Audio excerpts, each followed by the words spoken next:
Raphaël Branche, Madame Raphaël Branche, est professeure d'histoire contemporaine à Paris-Nanterre. D'abord, excusez du peu. Ensuite, elle est membre de l'Institut des sciences sociales et politiques. Elle est une ancienne rédactrice en chef de la revue du XXe siècle. Elle est membre du Conseil supérieur des archives jusqu'en 2019. Elle est présidente de l'Association des historiens contemporains de l'enseignement supérieur et de la recherche. C'est à elle qu'on s'est adressé pour aujourd'hui l'écouter. Elle est aussi, il faut le dire, la directrice de thèse de l'historien qui a fait en 2006 la première conférence à l'invitation du collectif sur la nuit des paras, Lucas Hart, et qui n'a pas pu être là aujourd'hui. Donc voilà, ça c'est évidemment, c'est politique, je m'excuse, Raphaël Branche, de vous présenter comme ça, mais de vous utiliser politiquement aussi, mais en même temps, il faut répondre. Voilà, on va parler aujourd'hui d'un livre qui s'appelle, voilà, c'est un gros livre que vous pouvez trouver donc au stand. On remercie évidemment la librairie du Tour du Monde de pouvoir nous présenter un stand avec tous les livres de Raphaël Branche. Vous pourrez tout à l'heure évidemment lui demander une signature si vous voulez après notre entretien. L'entretien va se passer de deux façons. Premièrement, quelques questions que je vais poser à Raphaël, mais ça sera plutôt une discussion à bâton rompu. Ce n'est pas du tout quelque chose d'académique que nous voulons faire, même si j'ai rappelé tous ces titres-là, peu importe. Nous, ce qui nous intéresse, c'est évidemment qu'est-ce qui a été fait dans cette recherche et comment Raphaël Branche a parlé de ces appelés qui sont partis en Algérie, faire une guerre dont on leur disait que ce n'était pas une guerre, que c'était leur service militaire, et qui sont rentrés ensuite et qui n'ont pas forcément parlé de ce qu'ils avaient vécu là-bas. Le sous-titre s'appelle « Une enquête sur un silence familial ». C'est pour vous dire à quel point, pour parler du silence, il faut faire 600 pages. Alors, évidemment, c'est important de dire, mais pourquoi il y a eu un silence? Comment il y a eu un silence? Et moi, personnellement, c'est en lecteur très particulier, un vicum pecus, que je vais discuter avec Madame Branche, parce que je suis pas un universitaire, je suis simplement un pied noir.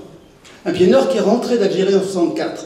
Donc, tout ce dont parle Raphaël Branche dans son livre, ça me touche particulièrement, mais au même titre que de nombreux Français ici, nombreux Algériens, nombreux pieds noirs, des harkis, qui ont vécu et qui sont encore complètement sensibilisés par cette matière-là, ô combien sensible. Pourquoi? Parce que ça parle de nous, de nos souffrances.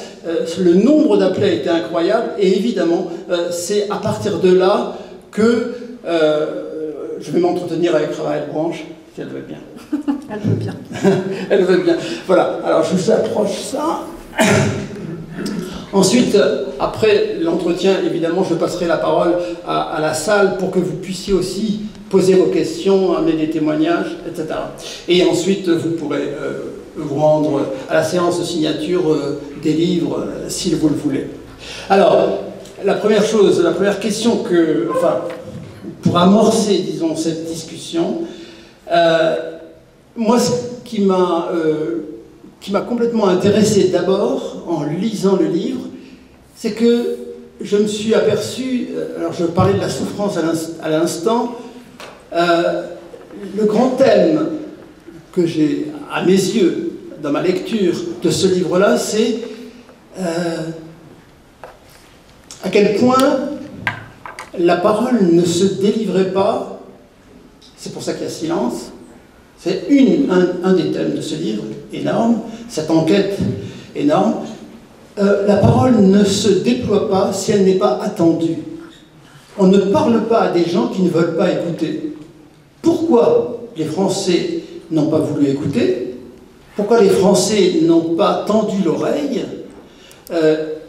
Quelques-uns l'ont fait, bien sûr. Hein. Et à partir de là, comment ça s'est mis en place? Et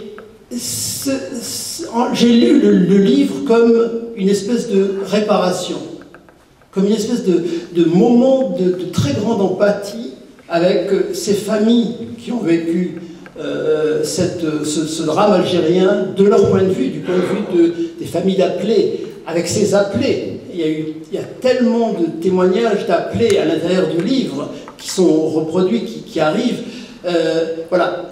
Est-ce que vous êtes d'accord avec moi? Vous avez fait un livre de réparation, d'empathie d'abord. Après, il y a toute une matière énorme, hein, comme je le dis, c'est une enquête énorme. Mais ce que j'ai lu, c'est ça. C'est d'abord, vous avez écouté et, en quelque sorte, vous êtes substitué à ce manque d'écoute qu'il y a eu à l'époque. En tout cas, c'est très touchant ce que vous dites là. Je sais pas. Je sais pas, mais je vais parler plus fort, c'est ça? Vous m'entendez pas? Je prends le... Là, c'est beaucoup mieux. Voilà. C'est beaucoup mieux. Alors, avant de vous répondre, bonjour, bonsoir à tous et toutes, et merci à Selima pour cette invitation. Je voulais juste... je suis très heureuse que vous ayez évoqué le nom de Lucas Hart, qui effectivement a fait sa thèse en co-direction avec moi. Quand j'ai été contactée par le collectif il y a 5 ans, Lucas était en train de finir sa thèse et il a travaillé sur les Algériens dans la région, en fait, de 1945 à 1962, et il a découvert à la nuit des paras à l'occasion de sa recherche de thèse. Et donc c'est arrivé pour lui à un moment où il avait acquis, sa recherche était finie, et vous, c'est-à-dire la société dans laquelle l'événement historique s'était passé, s'intéressait à son objet. C'était un jeune, enfin c'est toujours un jeune homme, et ça c'était une espèce de conflagration, hein, voilà, pour lui, de se dire « Ah, mais ce que je fais, je croyais que ça intéresserait juste ma directrice de thèse et 3 personnes et mes parents. » Et puis en fait, il y avait des gens que ça intéressait à Metz. Ça a été une expérience très forte pour lui, je le sais, et il a touché du doigt là ce que moi je touche depuis le début de ma recherche par mes objets, c'est-à-dire que les objets sur lesquels je choisis de travailler sont sensibles, au sens où ils touchent la sensibilité de beaucoup de gens, et c'est un choix de ma part de le faire pour avoir la chance de pouvoir rencontrer les gens. Moi je fais ce qu'on appelle de l'histoire du temps présent, c'est-à-dire c'est pas simplement de l'histoire contemporaine, c'est de l'histoire qui s'écrit. La caractéristique de cette histoire-là, c'est qu'elle s'écrit alors que les gens qui l'ont vécue sont toujours vivants. Donc c'est une histoire dont le curseur avance avec le temps. L'histoire du temps présent, quand j'ai commencé à en faire, c'était les années 20, les années 30. Oui. Et puis maintenant, c'est plus l'histoire du temps présent, les années 20, les années 30. Voilà. Donc ça avance comme ça. Et donc en travaillant depuis 25 ans maintenant sur la guerre d'Algérie, j'ai toujours travaillé avec les témoins. Et ayant toujours travaillé sur des questions militaires, j'ai plutôt travaillé avec les hommes. Et pour ce livre, la focale a complètement changé pour moi, puisqu'il s'agissait de travailler sur les familles, et donc les femmes. Les hommes, bien sûr, et les femmes. Donc les hommes et leurs femmes, les hommes et leurs sœurs, et leurs frères, et leurs filles, et leurs fils. Et donc tout le projet, il était évidemment empathique, parce que quand on travaille avec des humains, si on n'est pas empathique, je ne sais pas ce qu'on est, mais donc bien sûr qu'il était... Mais c'est pour faire de l'histoire. Donc c'est le sens de la rencontre, il est de rechercher à écrire au plus près possible de ce qui s'est passé. Voilà, c'est ça le travail de l'histoire, c'est la vérité comme horizon. Et on essaye d'étendre le mieux possible avec le plus de sources possibles, sans écarter les sources qui vous déplaisent, parce que sinon c'est pas de l'histoire, c'est autre chose.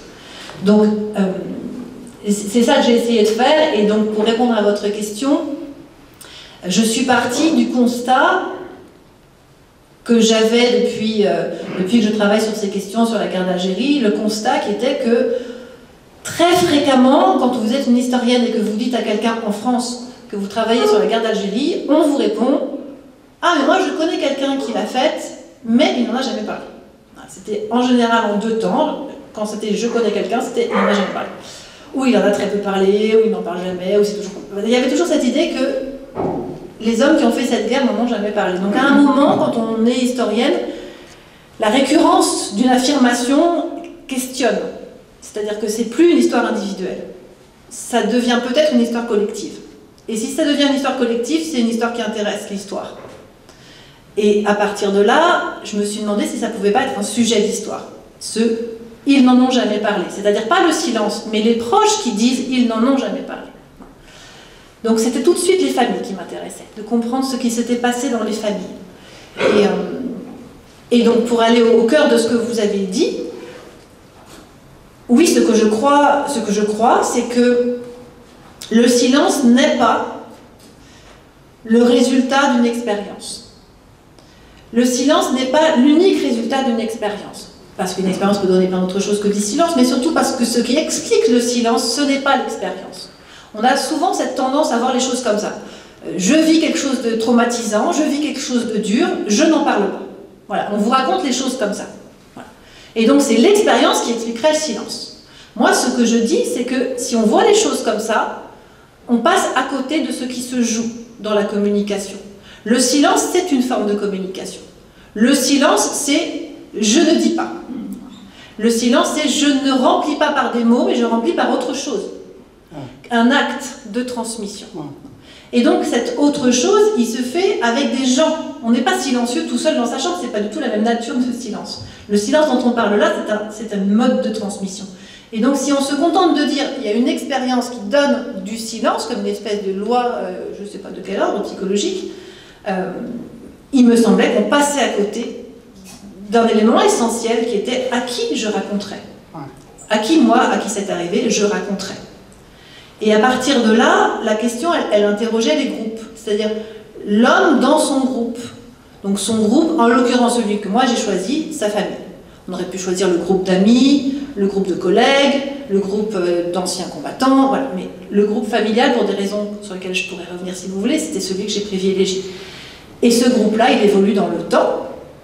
Évidemment, on n'a pas les mêmes relations avec son père quand on a 5 ans, quand on a 15 ans, quand on a 45 ans. Et donc, les modalités de la communication changent. Et donc, il n'en a jamais parlé comme une espèce d'absolu, ben il se fragmente, en fait. Il se fragmente temporellement. Et donc, on dit temporellement, je ne suis pas sûre, dans le temps. Ce qui fait que le livre traite 80 ans d'histoire, en fait, puisqu'il va jusqu'à nos jours, jusqu'à la veille de l'écriture. Et puis, il commence, en fait, à l'enfance des hommes, de leurs frères et de leurs sœurs. Donc ça, je peux y revenir si vous voulez. Parce qu'il me semblait que pour comprendre le silence, il fallait comme je l'ai dit, je pense qu'il ne faut pas partir de l'événement uniquement pour le comprendre. Bien sûr que l'événement joue. La nature de l'événement joue.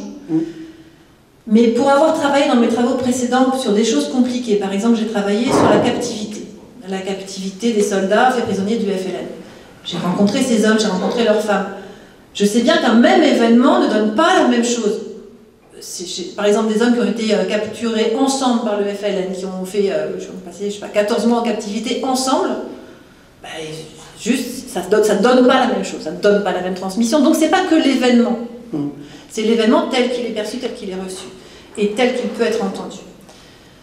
Donc ça, c'était le premier élément, prendre le silence dans sa dimension communicationnelle, pour dire les choses un peu avec un mot très moche. Et l'autre élément, si je garde encore la parole, c'est oui, ouais. Oui. L'autre élément, c'est voir les choses comme ça, c'est voir les choses par la fin. C'est-à-dire, mon frère, mon père, mon fils revient d'Algérie et il ne parle pas.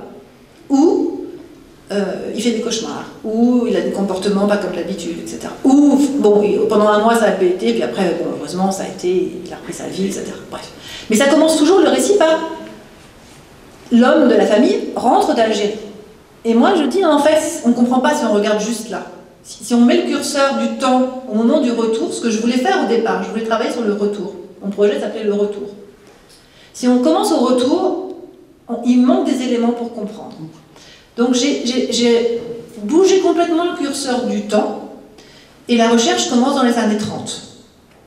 Dans les années 30, pourquoi? Parce que je commence avec la naissance de ces hommes, et de leurs sœurs, de leurs frères, pour comprendre, en fait, pour dire un peu les choses vite, leur vision du monde, leur représentation du monde, l'image qu'ils avaient, par exemple, d'une guerre. Parce qu'en Algérie, ils vont faire la guerre, quoi. Qu'on en ait dit officiellement, c'est un sujet, mais disons, on est d'accord aujourd'hui, ils vont faire une guerre. Mais pour eux, à l'époque, il n'y avait rien d'évident. Pourquoi c'était pas évident? Parce que l'État disait que c'était pas la guerre, d'accord, mais il y a d'autres raisons. Allons voir ce que c'était une guerre pour eux. C'était quoi la guerre? Ben, c'était la Grande Guerre, en fait. La guerre de leur enfance, dans les années 30, c'est la Grande Guerre. Tous les hommes de la famille, il y en a toujours qui ont fait la Grande Guerre. Certains noms qui ne sont pas revenus, dont on parle dans la famille, dont on a la photo, dont on a le médaillon, où il y a le monument aux morts, où on va tous les 11 novembre. C'est d'abord ça, la guerre. La vraie, la grande, l'unique en réalité. Puis après, il y a la deuxième qui arrive, avec, évidemment, vous le savez bien ici, des expériences très différenciées selon l'espace où on se situe en France.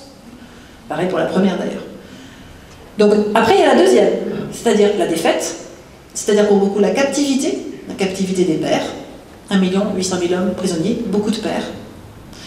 Le retour de captivité des pères au bout de plusieurs années, et puis l'expérience de l'occupation. Et puis pour certains, l'expérience de la résistance, pour une infime minorité de gens. Et tout ça, ça précède la guerre d'Algérie. Tout ça, ça précède plus exactement le départ en Algérie, qui n'est pas une guerre. Donc je me suis dit, il faut absolument que je comprenne ce qu'ils ont dans la tête avant de partir. Eux. Notamment, donc, leur imaginaire de la guerre. Leur imaginaire de l'Algérie. Leur imaginaire des Algériens. Leur imaginaire de plein de choses. Ce qu'ils avaient dans la tête. Et puis ce qu'avaient leurs proches aussi. Puisque vous vous rappelez, on dit que c'est pas simplement le soldat, c'est aussi ses proches. Est-ce que ses proches ont été capables de comprendre ce qu'ils vivaient là-bas? Il n'y a pas la télévision à l'époque, il y a encore moins Facebook ou tout ce que vous pouvez imaginer, il n'y a pas de truc direct, donc toutes les informations qui arrivent de France sont extrêmement filtrées. Ce qui arrive aux métropolitains, extrêmement filtrées. Donc ils dépendent beaucoup de ce que va leur dire leur proche de ce qu'ils vivent là-bas. Si le proche ne dit rien, il y a peu de chances qu'ils apprennent la vérité. Peu de chances qu'ils l'imaginent même.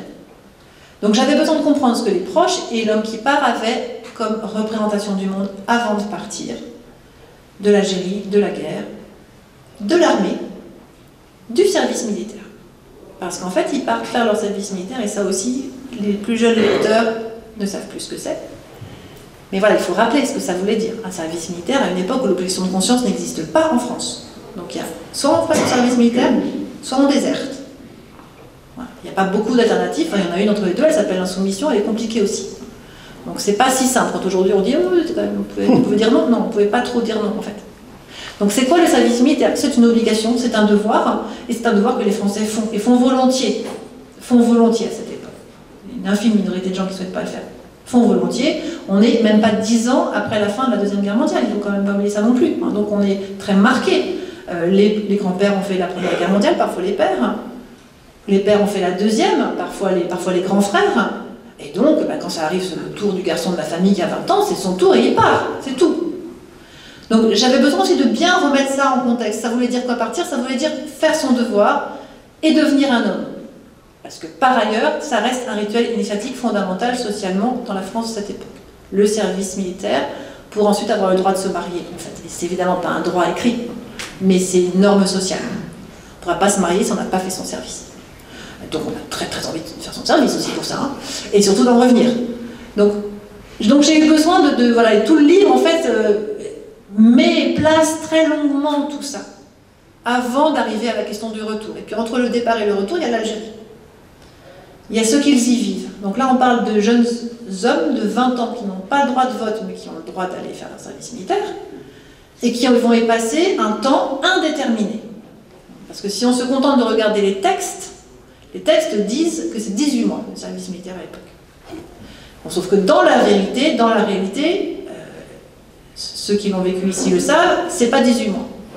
Il y a des moments où ça a été 18 mois, il y a surtout des moments où ça a été beaucoup plus. Puisqu'au fur et à mesure des besoins de la guerre, le gouvernement a prolongé les temps sous les drapeaux. Puis il les a prolongés de manière variable en fonction du grade, notamment, en fonction des charges de famille aussi. Donc ce qui fait qu'il y a des expériences très différentes. Hein. 2 hommes qui ont pu servir dans la même unité, s'ils sont partis à 3 mois de décalage, ils n'ont pas eu la même durée sous les drapeaux, possiblement. Et c'était impossible à prévoir. Quand on partait, on ne savait pas pour combien de temps on partait. Enfin si, on croyait qu'on partait pour une certaine durée, puis finalement on ne partait pas pour cette durée-là. Donc pour les proches, imaginez comme c'était facile de se projeter. Pour les familles, en général, les petites amies notamment. Donc j'ai essayé de travailler aussi sur ce moment-là en Algérie, qui est un moment où le temps ne leur appartient plus. Le temps appartient à l'État. C'est normal, le service militaire, voilà, tout est contrôlé. En Algérie, il n'y a pas de permission. Hein. Donc, enfin, il y a des moments de détente, hein, on peut partir quelquefois, mais on ne rentre pas en métropole, c'est trop long, trop compliqué. On rentre parfois une fois, voilà, mais c'est pas beaucoup. Hein. Donc, c'est surtout un temps en Algérie. Et donc, il y a aussi toute une partie du livre qui s'intéresse à ce qu'ils ont dit quand ils y étaient. Parce qu'en revanche, ils écrivent beaucoup. Alors, pas tous, pas tout le temps, etc. Mais ils écrivent, en tout cas. Voilà, les hommes qui partent écrivent à leurs proches. Les Français de cette époque savent tous écrire, donc ils écrivent. Quelques analphabètes, mais ils sont très rares. Et dans ces cas-là, les copains écrivent parfois. Bref, donc ils écrivent. Et surtout, ils attendent qu'on leur écrive. On leur écrit, tout va bien, tout, en général, ça va bien, et puis on donne des nouvelles, etc. Et donc, le retour se fait après tout ça. Et j'avais besoin de montrer ça, c'est-à-dire que c'est pas simplement ils rentrent et ils racontent peu, ils racontent pas, ils n'ont pas l'air bien ou ils ont l'air heureux, hein, peu importe, ça peut aussi très bien se passer le retour, attention. Mais ils racontent ce qu'ils veulent à leur retour évidemment, mais ils racontent pas exactement ce qu'ils veulent parce qu'ils sont tenus par les représentations que les proches se font de la guerre. Donc par exemple, à la guerre, normalement on ne tue pas des civils. Voilà. Quand on est un soldat français, on ne tue pas des civils. Ça c'est pas comme ça. À la guerre, on n'a pas de risque quand on est cuisinier, ou chauffeur, pas de risque. Bah, sauf quand c'est une guerre d'embuscade. Donc, quelqu'un être chauffeur ou cuisinier, ça ne fait pas une grosse différence. Donc, si vos proches ne se sont pas rendus compte qu'en étant cuisinier, vous étiez exposé, bah, vous n'allez pas forcément le dire en fait. Si pendant 18 mois, vous leur avez écrit « T'inquiète pas ma chérie, je suis aux cuisines, je ne risque rien », c'est sûr qu'au retour, vous n'allez sans doute pas dire autre chose. Donc j'avais besoin de comprendre ce qu'ils avaient dit pendant, pour comprendre aussi ce qu'ils pouvaient dire après. La marge d'évolution, la marge de différence qu'il pouvait y avoir entre leur discours pendant et leur discours après. Sachant que les familles n'ont pas forcément conscience de cette autocensure et qu'il n'y a pas de censure à l'époque. C'est pas du tout comme une guerre, pour le coup. Il n'y a pas de contrôle postal par l'armée. Donc on peut dire ce qu'on veut en réalité. Alors c'est un peu plus compliqué que ça, mais enfin en gros c'est ça. Donc, il y a des hommes, il y a des correspondants sur lesquels j'ai travaillé qui le montrent, qui racontent beaucoup de choses à la proche. Beaucoup de choses. Ça m'a franchement surprise. Certains disent énormément de la vérité de la guerre. Mais ils sont très très rares. Ces hommes-là sont très très rares, pour plein de raisons sur lesquelles on peut revenir si vous voulez. C'est vrai que dans ces cas-là, quand beaucoup de choses ont été dites, parfois on ne parle pas au retour, parce qu'on a déjà tout raconté par lettre. Parce qu'en l'occurrence, ce sont des lettres envoyées aux femmes, aux épouses, aux futures épouses. Ils ont l'impression que l'Algérie, elles ont déjà soupé.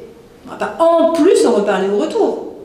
Donc, il peut y avoir un silence, mais qui ne veut pas dire qu'on cache quelque chose, par exemple. Il peut y avoir un silence parce qu'on a déjà beaucoup parlé. Donc, vous voyez, les silences, c'est plusieurs silences, en fait. J'ai écrit enquête sur un silence. En fait, non, bien sûr, c'est des silences. C'est bien sûr plein de silences différents. Et donc, ils sont adossés, les silences, aux représentations qui précède et à la manière dont on a transmis pendant. Voilà. Désolée, je suis très loin. Oui. Pardon. Je pourrais utiliser celui-là. Ouais, pardon. Voilà, comme ça au moins vous avez votre micro. Oui, alors. Non, ça ne marche toujours pas. Ah, il a fallu la non. Tu viens de l'allumer, c'est bon. Ah, ça y est, voilà, et ta verre est éteint, d'accord. Oui, alors, évidemment, vous êtes passé vite, ça nous intéresse beaucoup ici, en Lorraine, mais certainement dans toute la France. Par exemple, quelque chose m'avait frappé quand j'ai lu, vous avez dit, mais les gens qui sont revenus de la Grande Guerre non plus n'ont pas autant parlé qu'on s'attendrait à ce qu'ils parlent. Ils n'ont pas finalement beaucoup parlé, même s'il y a une très très grande différence, vous venez de le rappeler, entre cette guerre, la Grande Guerre, même la guerre de 39-45 qui est une autre modalité, parce que c'est pas du tout la même chose que ce qui s'est passé en Algérie. En plus de ça, comme vous le dites, l'Algérie n'était pas reconnue comme étant en guerre, puisque c'était la France, l'Algérie à l'époque, hein, donc il n'y avait pas de guerre. On aurait dû dire que c'était une guerre civile, donc on ne pouvait pas le dire, donc il n'y avait pas de guerre. Donc il y a eu ce silence déjà de ses pères ou de ses grands-pères qui avaient fait la guerre et qui finalement donne le fait que, bon, on suit une espèce de ritournelle sociale qui est, voilà, on ne parle pas de la guerre. La deuxième chose que j'aimerais dire, c'est que, après tout, si on dit à des gens, vous partez faire votre service militaire et non pas une guerre, il y a déjà un silence, là. Et le silence qui est on ne sait pas, on ne dit pas exactement ce qu'on vit, on essaye pas de, enfin, on essaye de pas effrayer les familles, les petites amies, les mères, etc. par ce qu'on vit, même si il y a quand même des gens qui l'ont fait, mais c'est rare, comme vous le dites. En réalité, on voit bien quand même qu'il y a déjà quelque chose qui est instauré par l'État. Si on ne dit pas quelque chose, on ne peut pas demander aux autres de dire ce qui se passe, puisque de toute façon, ils sont encadrés dans... vous avez fait un service militaire, et on appelait ça pacification, et de mon temps, les militaires qui étaient dans mon village, je les voyais bien, ils étaient persuadés qu'ils étaient en train de faire une œuvre de pacification, c'était très sympa de les rencontrer, etc. Et c'était pas du tout... ils n'étaient pas en guerre, mais en réalité, la mort arrive tout de suite. Dans mon village, quand j'étais dans Kabylie, il y avait des tirs, et donc il y avait des morts, et on les voyait bien. Mon père était instituteur, et je sais très bien que le matin, quand on sortait de l'école, il y avait des corps devant l'école, et mon père était furieux que les enfants doivent regarder ces corps-là, etc. Donc il demandait qu'on les enlève tout de suite, parce qu'il ne fallait pas qu'on montre la mort. La guerre, c'est la mort. Donc si on dit que ce n'est pas une guerre, il n'y a pas de mort. Mais en réalité, la mort est là tout le temps. Donc c'est vraiment quelque chose qui m'a beaucoup étonné dans ce que vous avez écrit. Oui, mais là on sent bien la différence entre la France et l'Algérie. C'est-à-dire qu'en Algérie, c'est impossible, oui, en Kabylie a fortiori, ouais, d'ignorer l'existence de la guerre. Ouais. Voilà. On peut toujours trouver des poches préservées, ouais, jusqu'à une certaine date. Enfin, globalement... Et pour les Algériens en particulier, c'est impossible. Alors, il y a quand même 2 millions d'Algériens qui sont, sur 8 millions, qui sont déplacés, par exemple, du fait de la guerre. Donc, c'est impossible de l'ignorer. Beaucoup plus facile de l'ignorer en métropole. En métropole, selon les endroits. Alors, à Metz, non, puisqu'à Metz, il y a une forte communauté algérienne et qu'il y a des affrontements très très tard dans la guerre entre les messalistes et le FLN, ce qui fait qu'il y a des morts à Metz, algériens. Et donc la dimension au moins interne aux Algériens, elle est visible pour ceux qui passent dans des quartiers où les choses se passent, parce que c'est quand même très localisé spatialement, hein, ces assassinats entre Algériens. Mais il y a des endroits de France où on a totalement ignoré la guerre. Jusqu'à ce que le gars du village rentre entre quatre planches. Et alors là, on n'ignore plus du tout. Mais pas tant que ça. Parce qu'il y a bien sûr des dizaines de milliers de morts à la guerre en Algérie, de Français, mais c'est peu par rapport aux autres conflits, c'est peu par rapport aux accidents de la route à la même époque. Donc oui, mais on peut être passé à côté de la guerre. Quand on est Français métropolitain, on peut être passé à côté de la guerre, c'est possible, c'est la vérité de cette expérience. Même quand on avait un proche qui était en Algérie. Et c'est là où ça touche quelque chose de difficile à comprendre, parfois. Mais l'Algérie, c'est loin. Enfin, l'Algérie, c'est près. Mais l'Algérie, c'est loin au sens où les informations, encore une fois, il n'y a pas de journalistes. Enfin, il faut se remettre. Il n'y a pas de journalistes libres en Algérie. On ne peut pas circuler quand on est journaliste en Algérie pour faire de l'information, par exemple. Ça, c'est pas possible. C'est l'armée qui vous emmène où elle veut, l'armée française. Hein.